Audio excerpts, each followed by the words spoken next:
सच्चिदानन्दरूपाय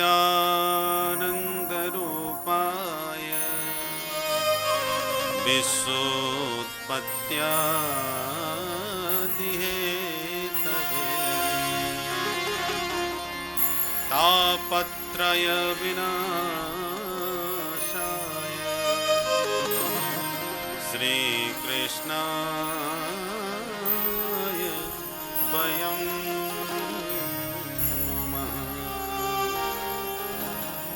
श्रीकृष्णाय वयं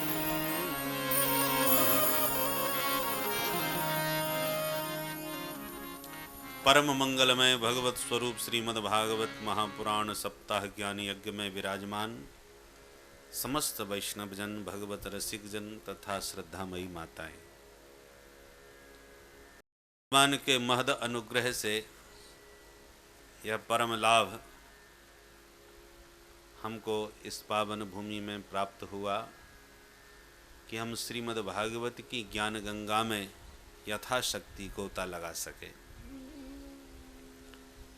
गोविंद के पादारविंद से एक गंगा प्रकट हुई जिसका नाम है विष्णुपदी भागीरथी गंगा। जब भगवान ने वामन अवतार लिया और बलि के सन्मुख 2-3 चरण मांगे भूमि, एक चरण में नीचे के लोक और दूसरे चरण में जब ऊपर को भगवान ने चरण उठाया तो ब्रह्मांड कटाह के गोलक अंड में छिद्र हो गया भगवान के चरण के अंगूठे से।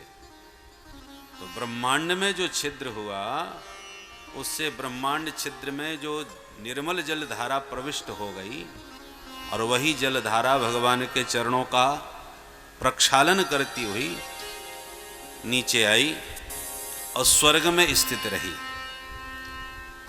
स्वर्ग में उस दिव्य जलधारा के 4 विभाग हो गए जिनके नाम हैं सीता, अलकनंदा, चक्षु और भद्रा। और जब भगीरथ ने उनके पूर्वजों ने कठोर तप किया तो सगर के पुत्रों का उद्धार करने के लिए भगीरथ की प्रार्थना पर प्रमुदित हुई मां गंगा स्वर्ग से जो 4 विभाग थे उनमें अलकनंदा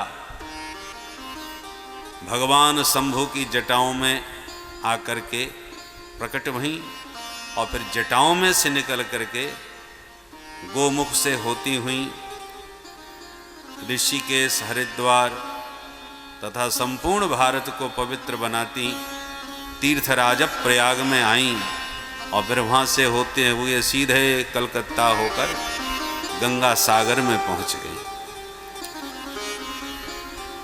गंगा सागर, गंगा इधर से आई हिमाचल से और सागर पुत्रों की राख वहाँ पड़ी हुई थी भस्म। उस भस्म का ज्यों ही माँ गंगा ने स्पर्श किया तो यज्जल स्पर्श मात्रेण ब्रह्मदंड हता अपि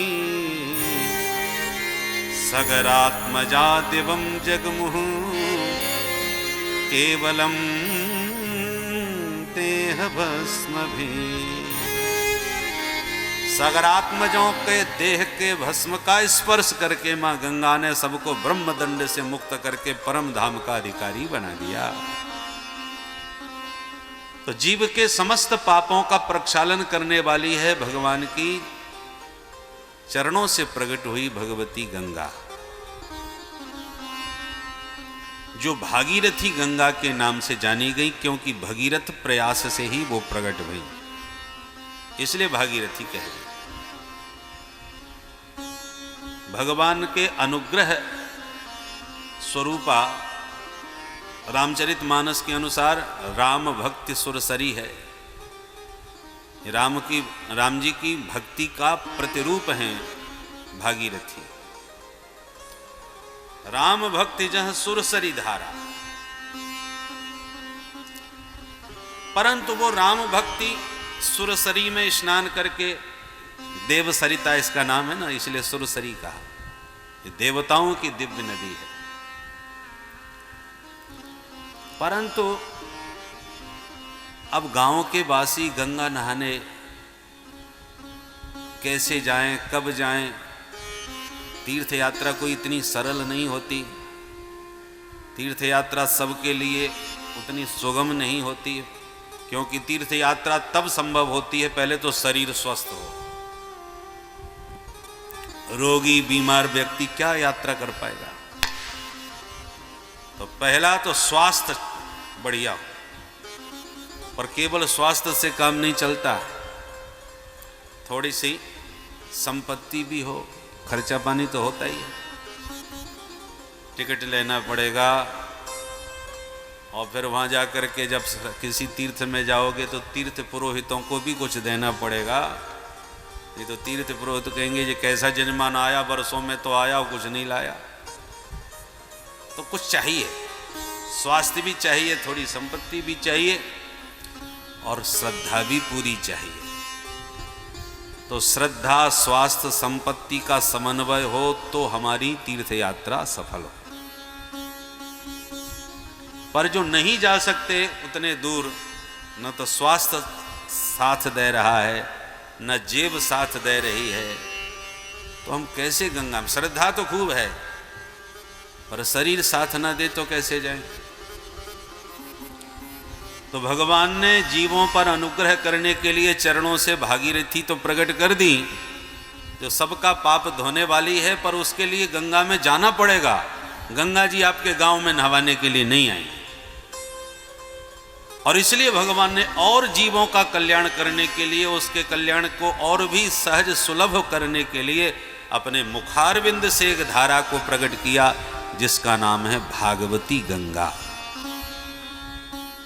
इसका नाम भागवत क्यों है? भगवता प्रोक्तम भागवतम, क्योंकि भगवान ने ही 4 श्लोकों के रूप में है यह दिव्य ज्ञान सृष्टि के आदि में ब्रह्मा जी को प्रदान किया था। फिर परंपरा से ब्रह्मा जी ने अपने पुत्र नारद जी को यह ज्ञान दिया, नारद जी ने फिर व्यास जी को दिया, व्यास जी ने फिर अपने पुत्र सुखदेव जी को दिया, फिर सुखदेव जी ने परीक्षित के माध्यम से सभी ऋषियों को उपलब्ध करा दिया। तो ये परंपरा है। ऊपर से गंगा नीचे की तरफ आती है, गंगोत्री से गोमुख से चल करके फिर नीचे की तरफ सागर की तरफ गंगा प्रस्थान करती है सनई सनई। ऐसी भागवत की ज्ञान गंगा भी गोविंद के मुखारविंद से प्रकट होती हुई और ब्रह्मा जी, नारद जी और व्यास जी से, सुखदेव जी से होती हुई आज हम सबके बीच में उपलब्ध हो रही है। गंगा गोमुख से प्रकट होती है और भागवत की ज्ञान गंगा गोविंद मुख से प्रकट होती है, और दोनों ही परम पावन करने वाली हैं। परंतु गंगा जी एक क्षेत्र विशेष को ही पवित्र करती हुई भारत में अपनी धारा को प्रवाहित करती हैं, परंतु श्रीमद् भागवत रूपी जो ज्ञान गंगा है ये तो सकल लोक जग पावनी गंगा। गांव से गांव में चले जाओ, शहर से शहर में चले जाओ, देश विदेशों में ले जाओ, समस्त लोक में कहीं भी विचरण करो, ये भागवत की ज्ञान गंगा सर्वत्र जीवों का कल्याण करने पहुंच सकती है। बहुत वर्ष पहले बंजारी में यह ज्ञान गंगा आई थी। हमारे परीक्षित जी बैठे हुए, पूर्व परीक्षित। संभव नहीं हो पा रहा था कि कैसे क्या होगा, परंतु बहुत जोरदार हुआ। तो भैया यहाँ गंगा जी को बुलाना तो संभव नहीं है कि सबको नहवा जाओ, पर भागवत की ज्ञान गंगा आप कहीं भी गांव से गांव, देहात से देहात में ला सकते हो। थोड़ा सा भगीरथ प्रयास तो करना पड़ता है। भगीरथ को ऐसी गंगा सुलभ नहीं हुई, पीढ़ियां लग गई महाराज, तब जाके गंगा ने अनुग्रह किया।